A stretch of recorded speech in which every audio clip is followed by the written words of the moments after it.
Hello everybody. Are you having these problems inside Premiere Pro? Is this beat finished? Or these problems?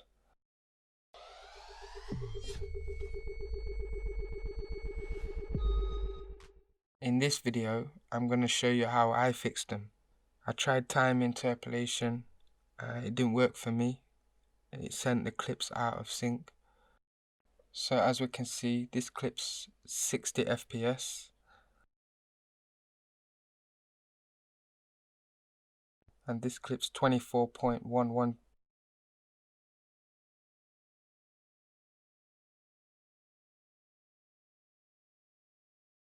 And this one's 29.99.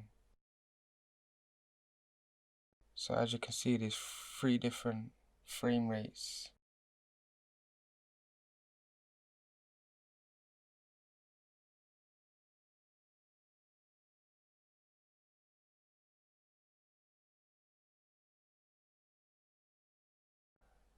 So these ones are 30 frames per second. So I'm going to close those back up. Let's close all those back up. So to fix that, what I've done,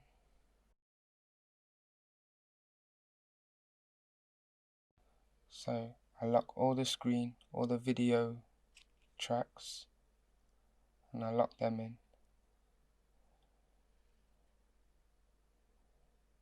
So I'm going to delete all the audio, and I'm going to keep all the video, and I'm going to just export the video, and then basically pull it back in and render that video out, because that will be one video at 30 frames per second. I'm going to render that out, pull that back into this session, line it up properly, so where I'm hitting the keys and everything matches up. And again, just check at the end of the video. A bit of lag there.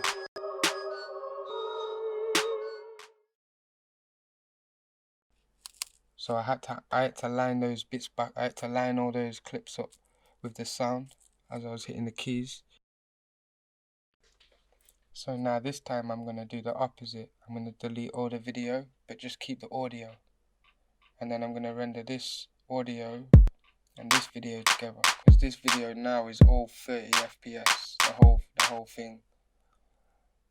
So I'll delete that, and I would advise to save the session as another session before you trial this. That way your original session don't get messed. You know, you can always go back to where you left off, because what I'm working out, there's always more than one way to do things inside Premiere Pro and like Adobe in general.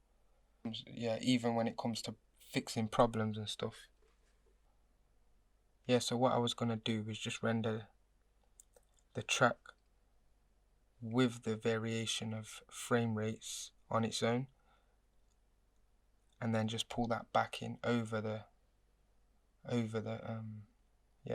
original session. That was if the method of just rendering all the videos together didn't work, and then pulling that track back in over the audio and then rendering them out together.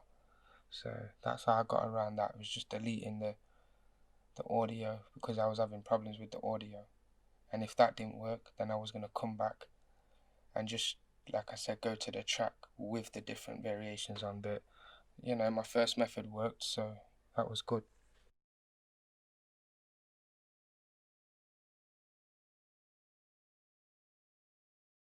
So once all that's done, this is what your session should look like.